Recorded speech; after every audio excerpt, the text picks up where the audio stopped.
Segundo periodo intermedio de Egipto e Imperio Nuevo. En la primera publicación dedicada a Egipto Antiguo tratamos sobre el periodo arcaico y el Imperio Antiguo. En la segunda publicación tratamos sobre el primer periodo intermedio y el Imperio Medio. En esta publicación vamos a hablar del segundo periodo intermedio y parte del Imperio Nuevo, en específico de la dinastía 18. Hacia el año 1786 termina la dinastía 12 con el reinado de la faraón Semiofris o Neferusobek. Los faraones de la dinastía 13 no tuvieron la capacidad de gobernar todo el territorio, por lo que Egipto nuevamente se fragmenta formando dos regiones, el delta y el valle. Un gobernante de la ciudad de Sais en el delta se alza como faraón formando la dinastía 14. Es probable que las dinastías 13 en el valle y la 14 en el delta hayan gobernado de manera simultánea. Estas dinastías gobernarían del año 1786 al 1633 a.C. Los faraones de estas dinastías eran realmente débiles, no tenían la capacidad de gobernar ni en sus propios territorios. Se pierde la hegemonía así como el control de algunas regiones. Incluso se comienza a experimentar una ocupación pacífica y paulatina de grandes oleadas de personas provenientes de Canaán, la actual Siria-Palestina. Esta ocupación o invasión no fue espontánea. Poco a poco se fueron dando este tipo de migraciones, a tal grado de que a partir del siglo XVII a.C., el delta del Nilo estaba ocupado en una gran parte por pueblos extranjeros, incluso llegando a tomar algunas ciudades como por ejemplo la ciudad de Avaris. Esta ocupación fue característica del segundo periodo intermedio de Egipto, que transcurre del año 1786 al 1550 a.C. A estos pueblos los egipcios los llamaron Ixos, que quiere decir gobernantes extranjeros. Los llamaron así debido a que lograron obtener poder e influencia en casi todo Egipto. En el delta del río Nilo surgieron faraones Ixos y fundaron las dinastías 15 y 16. La capital del reino de estos faraones se situaba en la ciudad de Avaris. También tomaron la ciudad de Memphis y desde el norte de Egipto controlaron y conquistaron el sur, haciendo vasallos a los gobernantes de esta región. Fueron los Ixos los que introdujeron en Egipto los caballos y los carros de guerra, una invención proveniente de Mesopotamia. Los faraones de la dinastía 15 fueron llamados los grandes Ixos por el poder que lograron obtener durante su periodo de gobierno. Sin embargo, los faraones de la dinastía 16 ya no pudieron conservar la hegemonía ni la influencia, por lo que fueron llamados los pequeños Ixos. Fue durante el periodo de los pequeños Ixos cuando gobernantes de las ciudades de Herencleópolis y Tebas se rebelaron contra ellos y se sacudieron el vasallaje. Hacia el año 1625 a.C., gobernantes provenientes de Tebas forman la dinastía 17 y comienzan una serie de luchas contra los Ixos por la hegemonía y el poder de todo Egipto. El faraón Kamose, el último de la dinastía 17 y proveniente de Tebas, recupera la ciudad de Memphis, sostiene importantes luchas contra los Ixos con el afán de tomar Avaris. Es probable que en estas batallas haya perdido la vida, sucediéndolo en el trono a Amosis I, quien fue el fundador de la dinastía 18. Aunque haya fundado su propia dinastía, Amosis I formaba parte de la familia de faraones de la dinastía 17. Su abuelo, su padre y su hermano Kamose habían tenido la firme intención de luchar y expulsar a los Ixos de territorio egipcio, siendo Amosis I el que lo lograría. Para comprender y para que la historia nos parezca más interesante, es necesario siempre hacer paralelismos. En el libro del Antiguo Testamento se menciona que cuando José, de origen hebreo, se convierte en un funcionario muy importante de Egipto, el faraón le concede las tierras de Gosén. José invita a su familia a vivir ahí. La familia de Jacob, padre de José, llega a multiplicarse y formar un gran pueblo. Al paso de los años y cuando el faraón vio que ya eran demasiados, tuvo miedo que tomaran el control de Egipto y decide hacerles sus esclavos. En la Biblia dice que los hebreos vivieron como esclavos durante mucho tiempo hasta que Moisés, un hebreo criado y educado en Egipto, libera a su pueblo de la opresión del faraón. En la historia del Éxodo se narra cómo los hebreos o israelitas son perseguidos por el faraón hasta los límites de la península del Sinaí. La narración de los libros de la Biblia, así como la historia de los Hicsos en Egipto, es muy similar. Pueblos de origen cananeo invadiendo o asentándose en el delta del Nilo. Adquieren un gran poder y luego son expulsados por los faraones del Alto Egipto. Aunque no hay la manera de comprobarlo, algunos estudiosos del tema creen que los Hicsos de la historia de Egipto pudieron haber sido el pueblo hebreo que se menciona en la Biblia. En un documental de James Cameron que se llama El Éxodo Descodificado, se da esta versión de que los Hicsos eran realmente los hebreos y el faraón que los expulsa es Amosis I, descartando, por lo menos en este documental, la versión tradicional de que fue Ramsés II quien expulsa a los hebreos. Con Amosis I, con la derrota y la expulsión de los Hicsos, comenzaría la dinastía 18 y comenzaría también el Imperio Nuevo. El Imperio Nuevo de Egipto transcurre del año 1550 al 1069 a.C. y lo conformaron las dinastías 18, 19 y 20. A Amosis I, fundador de la dinastía 18, lo sucede en el trono Amenofis I, o también llamado Amenhotep I. Este faraón, ya instalado en la dinastía 18 y en el Imperio Nuevo, comenzó a hacer lo necesario para organizar de nuevo y de manera eficiente todo el reino. Se apoya del clero de Amón para tal causa, concediendo la construcción de templos y tumbas en honor a esta divinidad. Se cree que fue el precursor de la construcción de la necrópolis del Valle de los Reyes, otro impresionante complejo funerario de la antigua ciudad de Tebas, la actual Luxor. En el Valle de los Reyes fueron enterrados la mayoría de los faraones del Imperio Medio. Amenofis I no tuvo hijos varones con su esposa principal, solo tuvo una niña, por lo que a su hija legítima la casa con uno de sus hijos varones que habría tenido con una concubina o esposa secundaria, es decir, casa a su hija con su hermanastro de nombre Tutmosis I. De esta manera, Tutmosis I se convierte en su heredero legítimo al trono. Tutmosis I gobierna del año 1530 al 1517 a.C. Durante ese tiempo expande Egipto en Nubia hasta la cuarta catarata del río Nilo. Llega a guerrear hasta Mesopotamia contra los nacientes imperios de Siria y Mitanni.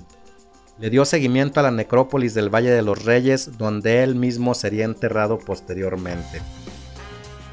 Tutmosis I tampoco tiene hijos varones con su esposa principal, igual solo tiene una niña, la princesa Hatshepsut, por lo que la casa o la da en matrimonio con Tutmosis II, uno de sus hijos varones que habría tenido con una esposa secundaria, es decir, se repite la historia de su padre.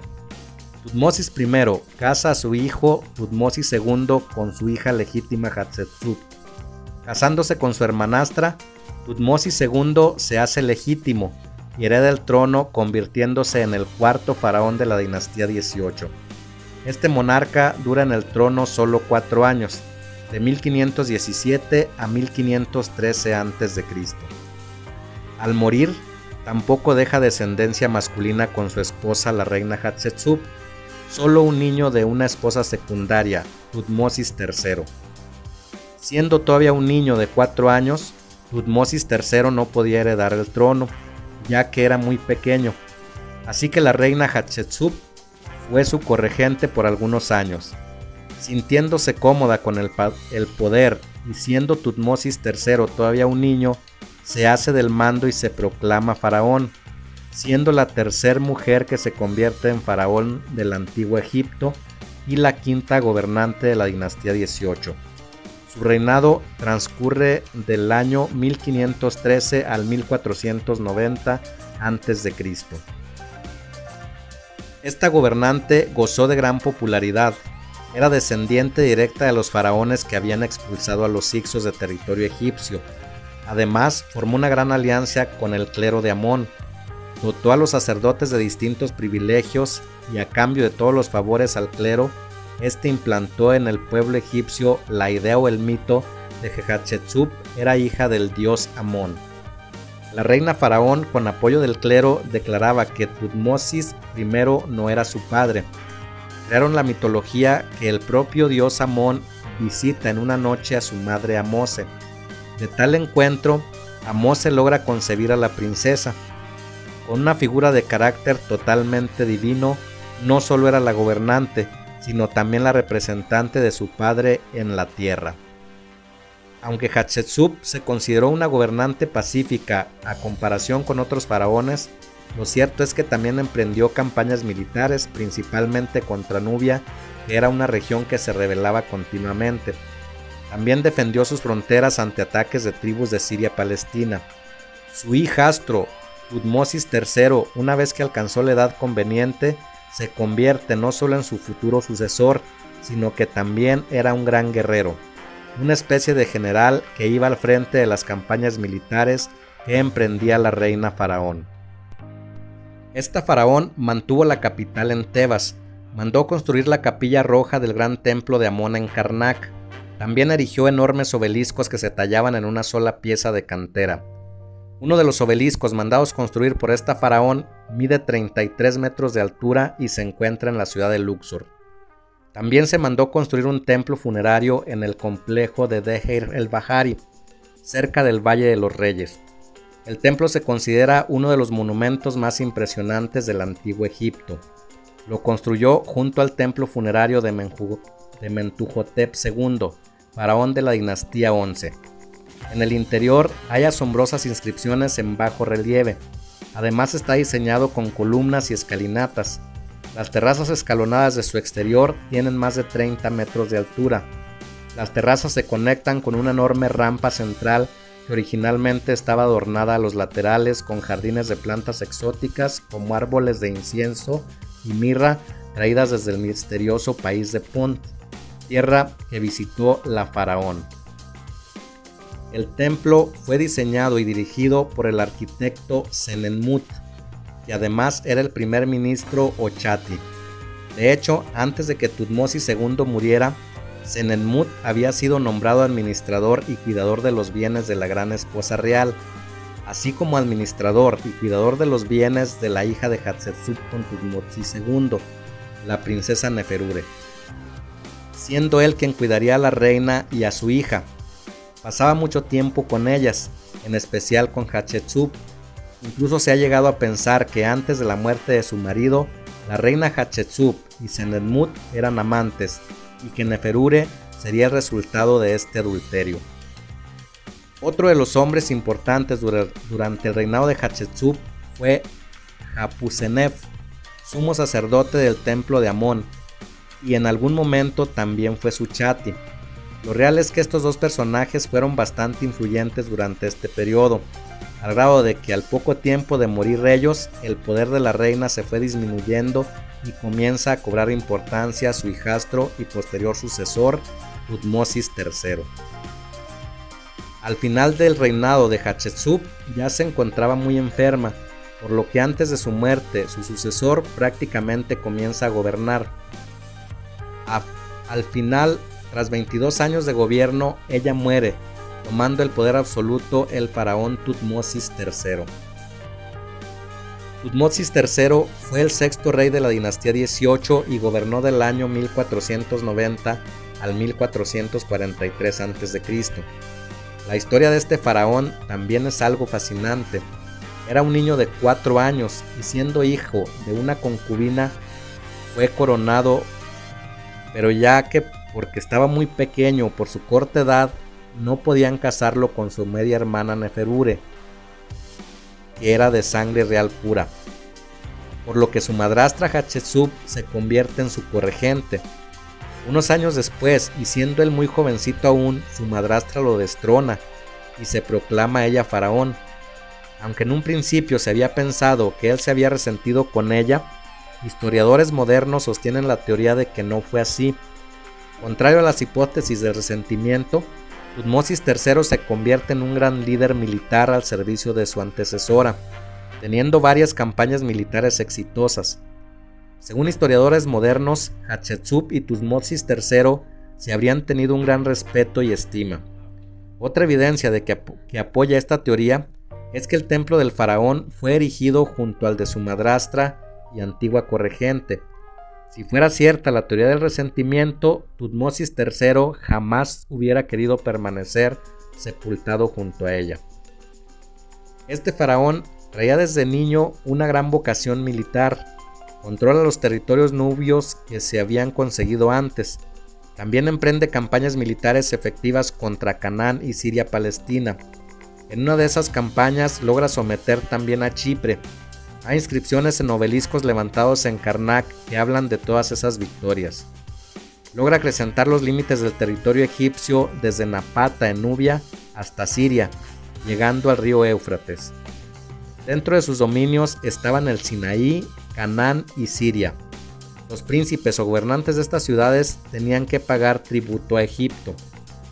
Una de las batallas más importantes que libró Tutmosis III ya siendo faraón fue la batalla de Megido, en donde logra derrotar a los reyes de las ciudades de Megido y Cades. Con esta victoria, Egipto se hace del control en Canaán. Posteriormente se emprenderían campañas para expandir el territorio hasta Siria, en el norte de Mesopotamia. Los últimos años de su vida los pasó gobernando junto a su hijo Amenofis II, quien a la muerte de su padre lo sucede en el trono gobernando de 1443 al 1417 a.C. Su reinado fue prácticamente una continuación del reinado de su padre, aunque este faraón se conformó con los territorios antes conquistados. Los posteriores faraones fueron Tutmosis IV y Amenofis III. Ambos solamente se dedicaron a cuidar los territorios ya obtenidos. Gobernaron de manera eficiente, cobrando tributo a los nubios, cananeos y sirios. Establecieron relaciones exteriores cordiales con los reinos de Babilonia y Mitanni. Durante el reinado de estos faraones se comienza a gestar el distanciamiento con el clero de Amón. Tutmosis IV, quien gobernó del año 1417 a 1407, afirmaba que su ascenso al trono era por los favores del dios solar Ra. Al primer año de su reinado manda escribir una estela en una de las patas delanteras de la gran esfinge. En esta estela menciona que tuvo un sueño, y en su sueño la esfinge le prometía el trono a cambio de desenterrarla de la arena que la cubría. Como dato curioso, Tutmosis IV tenía muy pocas posibilidades de coronarse faraón, ya que su padre Amenofis II tenía otros hijos reales mayores que él. Además, él era hijo de una esposa secundaria. Sin embargo, cuando muere su padre, sus hermanos mayores también ya habían fallecido, quedándose él como sucesor natural al trono. Recordemos que la gran esfinge se había construido 1000 años atrás y era un monumento que se encontraba olvidado y semienterrado. Recordemos también que la esfinge y las pirámides se habían construido por faraones cuya deidad principal era el dios solar Ra. Por su parte, Amenofis III, sucesor de Tutmosis IV, gobierna de 1407 al 1376 a.C. Durante su largo reinado se vivió una etapa de paz y prosperidad. Tenía bajo total control todos los dominios. Además mantenía excelentes relaciones de amistad o respeto con los reinos vecinos. Se construyó su propio complejo o templo funerario a orillas del río Nilo. Era un templo de dimensiones y arquitectura extraordinaria, solo que fue construido en un lugar de muchas inundaciones, por lo que tras 200 años de antigüedad, el templo ya estaba prácticamente en ruinas. Este templo tenía a la entrada 2 estatuas enormes que representaban al faraón. Hasta la fecha es lo único que se conserva. En época romana los comenzaron a nombrar los colosos de Memnón. Los problemas con el clero de Amón habían comenzado con su antecesor, pero en el reinado de Amenofis III estos problemas se agudizaron. Los sacerdotes de Amón habían adquirido mucho poder en los reinados de Hatshepsut y Tutmosis III, por lo que desde Tutmosis IV se intentaba acabar con esta influencia. Amenofis III hizo lo propio alejándose de la ciudad de Tebas. Construyó un palacio en un lugar llamado Malcata. Ahí vivió los últimos años de su reinado. Son pues Tutmosis IV y Amenofis III los precursores de la reforma religiosa con la que se pretendía rendirle culto al dios Atón. Esta reforma la inició de lleno el hijo y sucesor de Amenofis III, el faraón Amenofis IV. quien reinó de 1553 a 1536 a.C. En el contexto de la reforma religiosa que estaba llevando a cabo, decide cambiarse el nombre, por el cual es más conocido, y se hizo llamar Akenatón, que quiere decir al servicio de Atón. Con este faraón se impuso casi de manera obligatoria el culto al dios Atón, prohibió el culto al dios Amón y cerró varios templos en honor a esta deidad. Con esto trataba de aminorar por completo la influencia del sumo sacerdote de Amón, así como del clero. El dios Atón se representaba de una manera muy distinta a otros dioses. Era un disco solar del cual surgían rayos. Estos rayos tenían en sus extremidades manos extendidas. Al parecer, el faraón Akenatón quería establecer una deidad muy distinta a las anteriores, una que iba más allá de las formas de animales o humanas. El dios Atón estaba en todas partes, era omnipresente e intangible, era la luz del sol que cobijaba la tierra, era la energía del mundo y podía mover el mundo, Dios de bondad infinita, de justicia y de orden cósmico. La reforma religiosa era tan profunda que al prohibir la adoración a otras deidades, Akenatón estaba estableciendo por primera vez en Egipto una religión monoteísta. Mandó edificar una nueva ciudad, la nombró Ajetatón y la hizo su capital religiosa y política. Mandó construir al interior de ella grandes templos provistos de enormes patios, ya que el culto al nuevo dios tendría que ser al aire libre. Confiscó grandes tesoros, pertenencias y tierras a personas importantes del clero de Amón, y con esto financió las construcciones de los templos en su nueva capital. Aproximadamente al quinto año de su reinado, traslada su residencia a la ciudad de Ajetatón. Quizá por cuestiones estratégicas o religiosas, esta nueva ciudad quedó ubicada en medio de las dos ciudades más importantes de Egipto, Menfis y Tebas. A esta etapa de la historia de Egipto se le llamó Revolución Amarniense. Aparte del cambio de religión, también fue caracterizada por el surgimiento de un estilo artístico muy particular. La representación del faraón y su vida dio un giro radical. Ya no se representaba al faraón sometiendo a sus enemigos, ni se tallaban estelas de victorias bélicas. Bajo el estilo amarniense se representaba al faraón de una forma más íntima y exquisita. Por ejemplo, se mostraba al faraón y a su familia venerando a su dios. Algo muy curioso en estas representaciones es que se plasma la figura del faraón con cabeza o cráneo alargado, ojos rasgados y labios gruesos, mandíbula y cuello prominentes y abdomen muy grande. Su torso y sus hombros son reducidos, sus caderas son muy amplias. Incluso no se puede distinguir si se trata de una figura masculina o femenina. Algunos historiadores de la antigüedad llegaron a pensar que podría ser posible que el faraón Akenatón padeciera una enfermedad o síndrome. Sin embargo, con descubrimientos arqueológicos posteriores pudieron ver que era una manera artística de representar a una persona, ya que se encontraron figuras o retratos que no precisamente eran del faraón y que contenían los mismos rasgos. Una de las creaciones tan singulares del periodo artístico amarniense fue el busto de Nefertiti, encontrado durante excavaciones en las ruinas de la ciudad de Ajetatón, la actual Amarna. Como toda revolución y cambio, la revolución amarniense fue objeto de una gran oposición. Se podría decir que políticamente no prosperó, ya que cuando Akenatón termina su reinado, el poder del clero de Amón y todas sus estructuras volvieron a tomar posesión del Estado. Debido a esta misma circunstancia, hay muy poca información sobre la etapa final del reinado de Akenatón. Al parecer, inmediatamente después de su muerte, lo sucede un faraón desconocido y enigmático de nombre Semenekara. Los datos que se tienen sobre este faraón son muy pocos y muy confusos. Habría gobernado por 1 o 2 años. Algunos sostienen la teoría de que era hermano de Akenatón. Otra segunda teoría afirma que se trataba de la reina Nefertiti y al morir su marido ella toma el trono. Quien haya sido este gobernante misterioso fue como el proceso transitorio para la coronación de un faraón que ha despertado fascinación en la historia moderna, gracias al descubrimiento de su tumba que se encontraba prácticamente intacta, el rey Tutankamón. Tutankamón gobernó del año 1334 al 1325 a.C. La historia de este pequeño monarca resulta bastante interesante, no solo por el descubrimiento de su tumba, sino también por los acontecimientos que suceden en esa época. Tras la muerte de su padre Akenatón y después del breve reinado del que pudo haber sido su tío o quizás su madrastra Nefertiti, Tutankamón se convierte en faraón teniendo apenas la edad de 8 o 9 años, bajo la tutela de Ay, un anciano que era sumo sacerdote y padre de Nefertiti. Aunque era hijo de Akenatón, su madre no era Nefertiti. Tutankamón era hijo de una esposa secundaria que al mismo tiempo era hermana de su padre.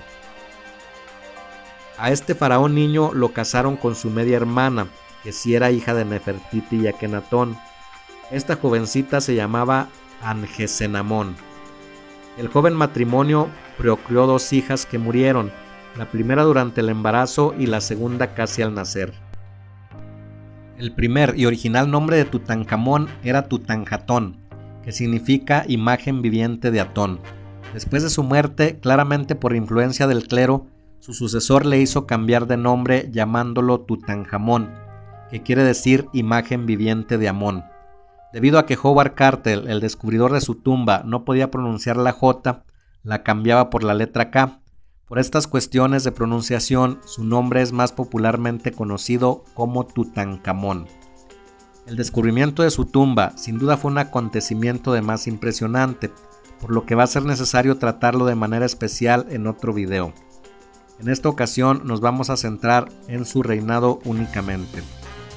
Tutankamón gobierna aproximadamente 9 años. Según los datos arqueológicos, padecía discapacidades físicas que le obligaban a usar bastón para poder caminar. Debido a que prácticamente era un niño al iniciar su mandato, contaba con asesores que le ayudaban a tomar decisiones. Entre sus asesores más importantes estaba su tutor o gran visir Ay, quien influyó de manera significativa para que el pequeño rey devolviera las riquezas, tesoros y tierras, así como la influencia al clero de Amón. En el segundo año de su reinado puso fin a la adoración monoteísta del dios Atón, levanta la prohibición al culto de Amón y devuelve todos los privilegios a los sacerdotes. Regresa a la capital a Tebas, mientras que Ajetatón, la ciudad que fundó su padre, fue abandonada por completo. Otro de sus asesores fue el militar Orengeb, quien después también se convertiría en faraón. De igual manera, por la edad del faraón, así como por su condición física, no podía andar en las campañas militares, por lo que delegó por completo esta función al general de su ejército. Hay registros de batallas con Nubia que posiblemente querían sacudirse el vasallaje. También tuvo campañas militares con regiones asiáticas y cananeas, y al ver los problemas internos que estaba viviendo Egipto, es muy probable que vieran la oportunidad de independizarse. No se sabe a ciencia cierta sobre la muerte y fin del reinado de Tutankamón.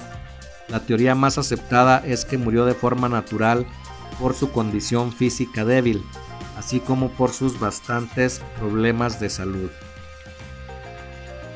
Ya que hay vestigios que de niño y en su posterior adolescencia era víctima de diversas patologías. En su tumba se encontraron un gran número de bastones con los que se apoyaba al caminar. El sucesor de Tutankamón fue Ay, quien gobernó por tan solo 2 años. Era un cortesano y sacerdote. Le tocó vivir todos los acontecimientos del periodo amarniense. Fue padre de Nefertiti, tutor y consejero de Tutankamón. Al morir el faraón niño había 2 opciones de sucesión, Ay y el general militar Orengeb. Encontrándose este último en batalla y ocupado en las distintas campañas militares, el trono lo asumió el sumo sacerdote Ay. El sacerdote Ay no era de la realeza, solo era miembro de la corte y fue asesor del faraón. Por este motivo, toma como esposa a su nieta Angesenamón, viuda de Tutankamón e hija de Akenatón y Nefertiti. Con esto, el anciano Ay legitimiza su ascenso al trono. La edad de este faraón era muy avanzada, por lo que su reinado fue muy corto. Tras su muerte, su sucesor natural fue Orengeb. Horemheb gobierna de 1323 a 1295 a.C. Tampoco provenía de la familia real, por lo que legitimiza su trono casándose con Mutnedimet, una hermana de Nefertiti e hija de Ay. Este faraón alcanza una gran popularidad en su papel de general del ejército egipcio. Aunque había muchos problemas con los remanentes de la revolución amarniense, durante los reinados de Tutankamón y Ay, supo cuidar las fronteras del territorio y apaciguar rebeliones de sus estados vasallos. También habría emprendido intensas campañas contra los hititas, que pretendían apoderarse de tierras cananeas que eran dominio de Egipto. En estas batallas, Horemheb habría salido victorioso, por lo que gozaba de total respaldo de su ejército y de los súbditos para ser un legítimo faraón. Al ascender al trono, supo ganarse al clero dotándolos de más privilegios. Su gobierno fue de mano dura. Restablece el status quo que se había rompido con el faraón hereje Akenatón. No conforme con el abandono de la ciudad de Ajetatón, comienza una serie de acciones para destruirla y borrar de la memoria egipcia cualquier rastro de la revolución amarniense. No lo logra del todo, pero estas acciones continuarían con los faraones posteriores. Es por ello que Horemheb aparece en las listas reales como el sucesor de Amenofis III, es decir, en las listas reales de faraones no aparece Akenatón, Tutankamón ni Ay. A Horemheb le atribuyen 58 años de reinado. Algunos años de esta cronología son ficticios, ya que en realidad gobernó únicamente durante 27 años. Horemheb fue el último faraón de la dinastía 18. Posterior a él le sucede Ramsés I, el fundador de la dinastía 19, llamada también dinastía ramésida, y de la cual hablaremos en el próximo video.